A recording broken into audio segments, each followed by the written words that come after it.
Introduction: the hidden architecture of your mind. Every life you live, every choice you make, every reality you step into flows from one source, your mind. Not the brain alone, but the vast architecture of consciousness that directs thought, emotion, and creation. In 3D, the mind is often reduced to logic. We are taught to rely only on what we can see and calculate, but in truth, your mind is layered. It has dimensions, it has depths and heights, each carrying its own power. There are 3 primary levels: the conscious mind, the gatekeeper of choice and focus, the subconscious mind, the silent programmer of habits and beliefs, the superconscious mind, the higher field of wisdom, intuition, and divine alignment. Most people live unaware of this architecture. They operate from one level, blind to the others, and wonder why their life feels fragmented. But when you understand these 3 layers, you reclaim power. You stop fighting yourself. You stop repeating cycles. You begin to live as a whole being, guided, empowered, aligned. This is not theory. It is practical, because the conscious chooses what you focus on today. The subconscious repeats the beliefs you planted yesterday, and the superconscious whispers the guidance that shapes tomorrow. When these 3 harmonize, life becomes flow. When they conflict, life becomes struggle.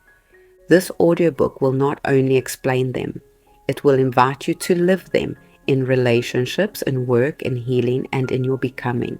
For the journey of self-mastery is not about controlling life. It is about aligning the layers of your mind so life reflects your true essence. Chapter 1: the conscious mind, the gatekeeper. The conscious mind is the part of yourself you meet most often. It is the voice that speaks in words you can hear. It is the planner, the analyst, the judge, the decider. When people say, "I think," it is usually the conscious mind they are describing. But though the conscious mind is the part we notice most, it is also the smallest portion of our true awareness. Like the tip of an iceberg, it floats above the surface, visible, seemingly large, while the vastness of the subconscious and the brilliance of the superconscious remain hidden beneath and above. Still, do not underestimate its role. The conscious mind is the gatekeeper. It decides what passes inward to the subconscious and what attention will be given to the whispers of the superconscious. Its greatest strength is not power in itself, but the ability to direct power. The strength of focus. The conscious mind shines in its capacity for focus. It is like a beam of light in a darkened room. Wherever you point it, that is what you see most clearly. This is why 2 people can live the same day, but experience entirely different realities. Because one pointed their focus toward gratitude, while the other pointed theirs toward complaint. This is the law of choice and action. Every moment you are choosing, not always by action, but by attention. Where your conscious focus rests, energy flows. That energy becomes vibration, and vibration creates form. In daily life, this looks simple. Choosing to notice kindness, choosing to dwell on possibility, choosing to calm the mind instead of feeding anxiety. These small acts of focus change the entire frequency of your day. The limitation of logic. And yet, for all its brilliance, the conscious mind has limits. It can only hold a few thoughts at once. It can only see what is immediate. Like a flashlight, it illuminates a narrow path but leaves the rest in darkness. This is why worry feels overwhelming. The conscious mind tries to hold the weight of 100 what-ifs, though it was never designed for that. You lie awake at night, playing out scenarios, calculating risks, rehearsing conversations, But instead of clarity, you feel fatigue. The conscious mind is a tool of direction, not storage. When it tries to carry the whole journey, it collapses under the weight. The flashlight can guide the next step, but it cannot light the entire horizon. Choice as a creative force. When you understand the conscious mind as gatekeeper, choice takes on a new meaning. Every decision you make is a doorway. Every yes and no is a seed planted. Every thought you dwell upon is a program being written. The law of correspondence reminds us that the outer reflects the inner. What you consciously choose today will echo in your experiences tomorrow. Say yes to integrity, and you begin attracting relationships built on truth. Say no to dishonor, and you close the door to manipulation. Choose peace in the face of conflict, and you will begin to see peace multiplied around you. Think of your conscious mind as the hand turning the wheel of a ship. The subconscious is the engine. Powerful but blind, the superconscious is the map, seeing the destination. If the wheel turns wrongly, even the best engine and the clearest map cannot help. But if the conscious aligns with the higher path, the entire vessel moves with power and grace. The battle of attention. Have you noticed how the world fights for your attention? Advertisements, notifications, endless scrolls of distraction. Those who capture your focus capture your gatekeeper. If they can direct you toward fear, they plant fear in your subconscious. If they can direct you toward lack, they distort your vibration away from abundance. Awareness is liberation. When you notice what is trying to hijack your attention, you reclaim your power. You begin to ask, does this deserve the focus of my gatekeeper? Does this align with my worth? Does this feed the life I want to live? Each time you redirect attention with awareness, you strengthen sovereignty. You stop being a passive consumer of thoughts and become an active creator of reality. The conscious mind is your gift of direction. Use it wisely and you shape what enters your subconscious while opening yourself to the guidance of the superconscious. Your world tomorrow begins with the choice you make today. Chapter 2. The subconscious, the silent programmer.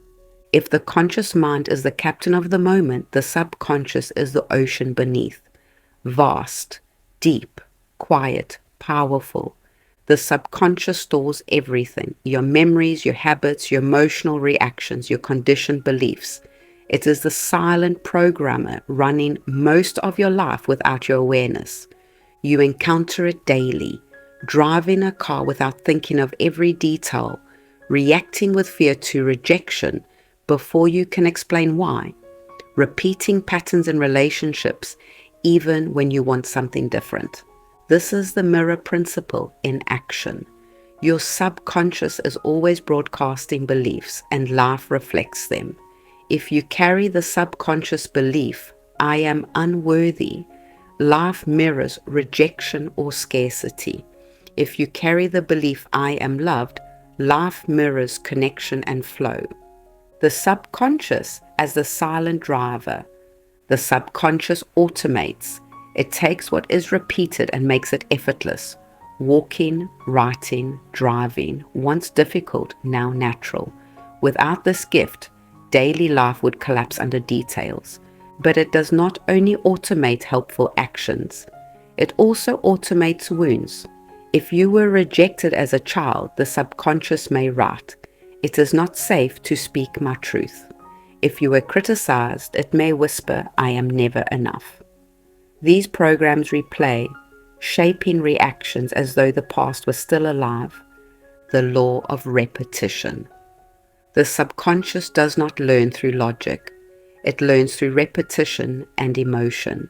A child who hears you are lazy again and again eventually believes it. The subconscious accepts what is repeated with feeling, but the same law works in your favor. If you repeat with belief and emotion, I am worthy, the subconscious eventually accepts that too. This is why affirmations, visualization, and gratitude are so powerful. They do not simply erase the old, they plant the new, the subconscious and the body. The subconscious also speaks through the body. Shoulders tense when you feel unsafe. The stomach tightens when rejection is feared. Trauma especially lives here, shaping automatic reactions long after the conscious mind has forgotten. This is why healing must involve the body. Breath work, movement, meditation, and gentle self-touch are ways of teaching safety again. Each act of calm presence reprograms the subconscious through the body's memory. The law of substitution. One of the most practical tools is substitution. The subconscious does not easily erase a belief. It replaces it. If the thought, "I am unworthy," echoes, do not fight it. Replace it with, "I was born worthy." If scarcity whispers, "There is never enough," substitute, "Abundance is my natural state." The void must be filled with a new program, or the old one will return. The subconscious is not your enemy. It is neutral, a servant awaiting instruction. It is the soil of your becoming. What you plant in it with repetition, emotion, and consistency will grow. Awareness lets you stop feeding the weeds. Choice allows you to plant new seeds. And over time, with patience, the harvest changes. Chapter 3. The Superconscious, the Higher Self. If the subconscious is the ocean of memory, the superconscious is the sky of vision.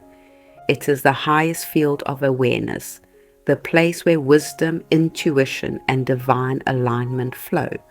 It is not bound by past programs or immediate logic. It is connected to the infinite. The superconscious is often experienced as intuition, that inner knowing that appears without explanation.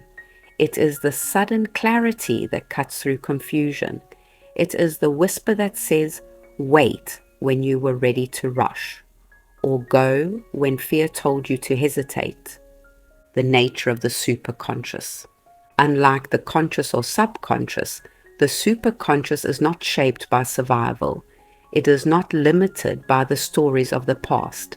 It sees patterns across time, connections across lives, and possibilities beyond the five senses. Some call it the higher self. Others name it spirit, soul, or divine mind. Whatever the language, it is the same field, a place where your deepest truth already lives. Where the subconscious whispers old fears, the superconscious whispers new creation. Where the conscious mind doubts, the superconscious assures.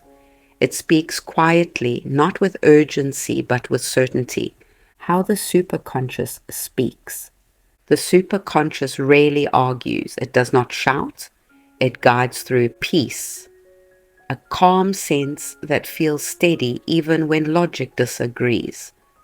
Expansion, a subtle openness like space widening around you. Synchronicity, patterns that line up, doors that open, encounters that feel guided. Vision, flashes of clarity, images or words that appear in stillness. This is the law of alignment at work. The superconscious always guides you toward the path of your highest truth. It does not negotiate with fear, nor does it bend to ego. It aligns you to what your soul already chose before you entered this life. The challenge of listening. The difficulty is not that the superconscious does not speak. It is that the world is loud.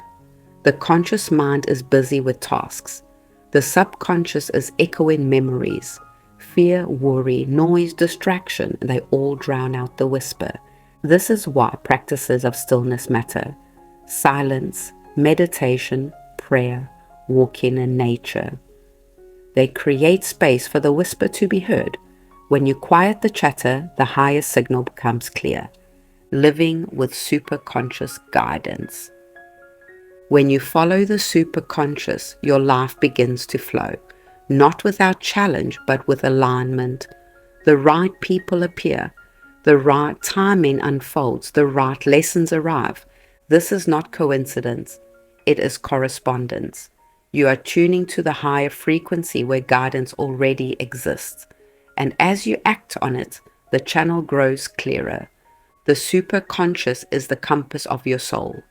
And when you honor it, you discover that you are never alone, never unguided, never without direction. Chapter 4. How the three minds interact in daily life. The conscious, subconscious, and superconscious do not work in isolation. They are layers of one mind, each influencing the other. To live fully, you must understand how they interact. The flow of direction. The conscious mind chooses focus. The subconscious stores patterns. The superconscious whispers guidance. Together they form a flow. The conscious points the beam. The subconscious provides the program. The superconscious offers the map. When the three align, life feels harmonious. When they conflict, life feels divided. An example, leaving a toxic job. Imagine someone in a job that drains them. The conscious mind says, I want to leave. The subconscious says, it is unsafe. You will fail. The superconscious whispers, your gifts belong elsewhere. If the person listens only to the subconscious, they stay trapped. If they listen only to the conscious, they may act rashly. But if they integrate, acknowledging fear, making conscious plans, and following higher guidance, the path opens smoothly. This is how the three minds must work, not as enemies, but as partners, when they conflict. Much of human struggle comes from conflict between the layers. The conscious chooses abundance, but the subconscious runs scarcity. The superconscious whispers alignment, but the conscious insists on control. The subconscious repeats fear, drowning the higher call. This creates resistance. You say you want change, but the old program holds you back. You feel guidance, but logic talks you out of it. Awareness dissolves this conflict. When you recognize the source of each voice, you stop confusing them. You stop mistaking fear for intuition, habit for truth, noise for wisdom. Living in integration. To live as a whole being is to let each mind serve its purpose. The conscious mind chooses focus with awareness. The subconscious stores truth instead of lies. The superconscious provides guidance beyond what you can see. Integration is not perfection. It is listening. It is alignment. It is learning when to direct, when to reprogram, and when to surrender. And when the three flow together, life becomes less about struggle and more about harmony. Chapter 5. Healing the divide between the minds. Most people live with a fracture inside. The conscious wants one thing. The subconscious resists with another. The superconscious whispers a higher truth but is ignored. This inner division is why so many feel torn. One part dreams forward. Another part pulls backward, and the highest part waits patiently to be heard. Healing begins when the three minds no longer compete but work together as one. Recognizing the split.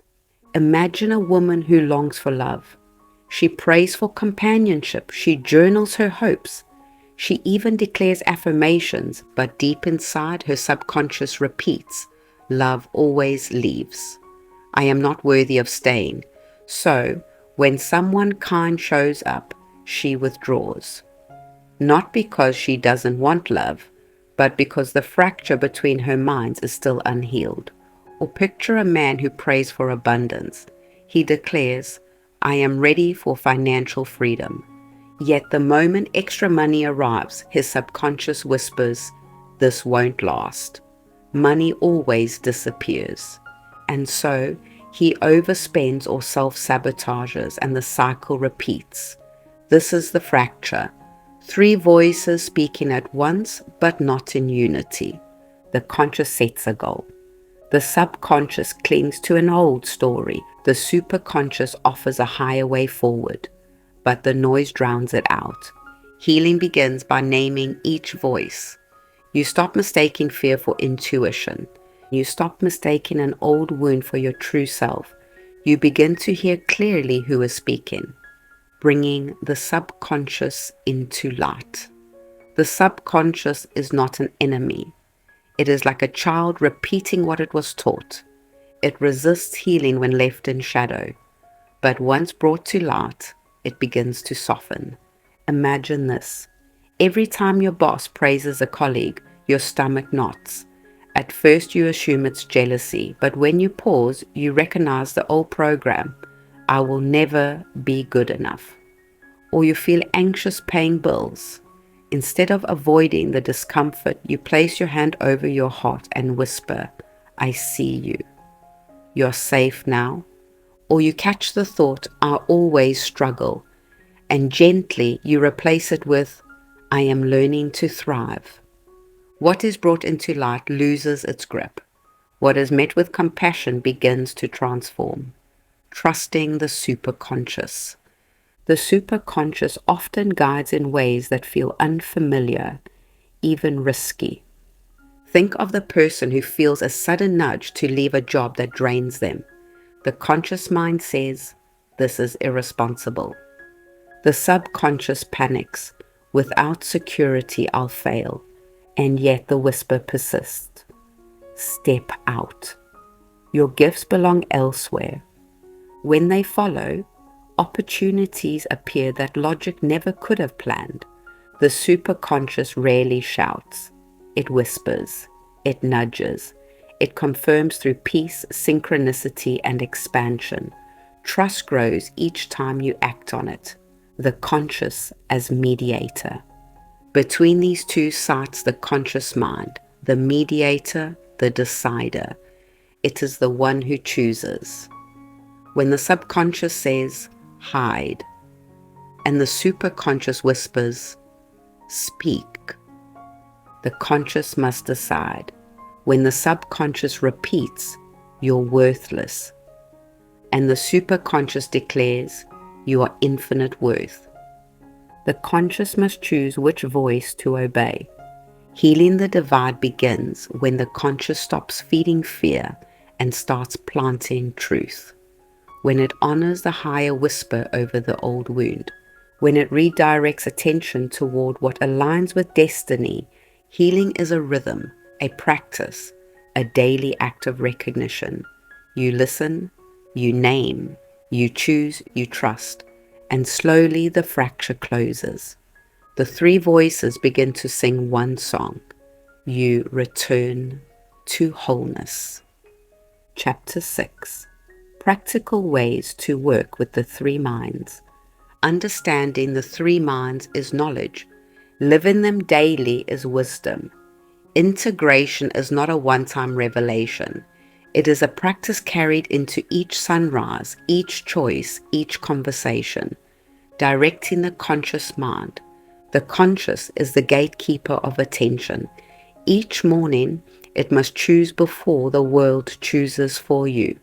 You wake up anxious. Instead of reaching for your phone, you pause, you breathe, you declare, today I choose peace. That choice becomes your compass. At midday, you find yourself scrolling endlessly. You catch yourself. You ask, does this align with what I want to create? The conscious redirects. Sovereignty returns. Every focus is a seed. Every choice of attention is a doorway. Reprogramming the subconscious. The subconscious rewires through repetition, emotion, and embodiment. Affirmations only work when they are felt. Instead of flatly saying, I am worthy, you close your eyes, recall a moment of being seen, and let that feeling charge your words. Visualization works the same way. Before sleep, you imagine yourself thriving, walking in confidence, living the life you desire. The subconscious, not knowing the difference between imagined and real, begins to accept the vision. And then comes embodiment. If your new truth is, I am valuable, you don't just say it. You live it. You decline what dishonors you. You hold your posture with dignity. You act as if the program is already real. Each repetition strengthens the new pattern, opening to the superconscious. The superconscious speaks in silence, in synchronicities, in subtle peace. You sit still for 5 minutes, resisting the urge to rush. In that quiet, a fresh idea surfaces, one that solves the problem you couldn't untangle all week. You keep seeing the same phrase everywhere, on signs, in books, in conversations. It is not coincidence. It is alignment calling your attention. You feel a whisper to check in on someone. Logic dismisses it, but you listen. And they tell you later, I prayed someone would reach out today. Every time you obey the whisper, the channel clears. Each act of trust proves to yourself the path is safe. Living all three together. A day of integration may look like this. In the morning, your conscious chooses gratitude. In the afternoon, your subconscious is reprogrammed as you calmly set a boundary instead of shrinking. In the evening, your superconscious nudges you toward a book, and one sentence inside it changes how you see your life. Integration is not an event, it is a rhythm, a cycle of choosing, rewriting, and listening. Day by day, the fractured layers of self become one. Chapter 7. Becoming a whole being. The goal is not to silence one mind and glorify another. The goal is integration, to live as a whole being. When the three work together, when they align, life changes. In love, the conscious chooses openness. The subconscious repeats, I am lovable. And the superconscious orchestrates encounters that reflect this truth. In abundance, the conscious says yes to opportunity. The subconscious rehearses gratitude. And the superconscious brings synchronicities that open doors you could never have forced. When the three resonate together, the outer world cannot help but respond. The freedom of wholeness. Fragmentation is exhausting. It is praying for change while sabotaging it with fear. It is sensing guidance but dismissing it as fantasy. Wholeness is freedom. It is when your conscious chooses an alignment, your subconscious repeats truth instead of lies, and your superconscious guides with certainty. You no longer battle yourself. You no longer live in contradiction. You live as one, living beyond survival. Most people survive in fragments. They think with logic, but subconscious programs drag them back. They sense whispers, but they dismiss them. They get by, but they do not thrive. Wholeness is the shift from reaction to creation. You are no longer repeating old stories. You are writing new ones, not as fractured parts, but as a being fully aligned, fully awake, fully free. The seal of wholeness. Every journey has a beginning. Every journey has a middle. And every journey asks for a seal, a way to anchor what has been awakened. You have walked through the conscious mind, the gatekeeper of focus. You have entered the subconscious, the silent program of memory and belief. You have touched the superconscious, the higher field of wisdom and alignment, and you have seen how they do not stand apart, but are meant to sing together as one. So take this with you. Each choice is a seed. Each thought is a pattern. Each whisper is a compass. When the three align, life flows. When they conflict, life fractures. But you are no longer unaware. You have seen the architecture. You have felt the truth. You have remembered that wholeness is not something to chase. It is something to embody. Choose with awareness. Rewrite with compassion. Listen with trust. And return again and again to the song of coherence. For in that harmony, your life becomes more than survival. It becomes creation. It becomes love. it becomes freedom, and it becomes you, whole, awake, and aligned.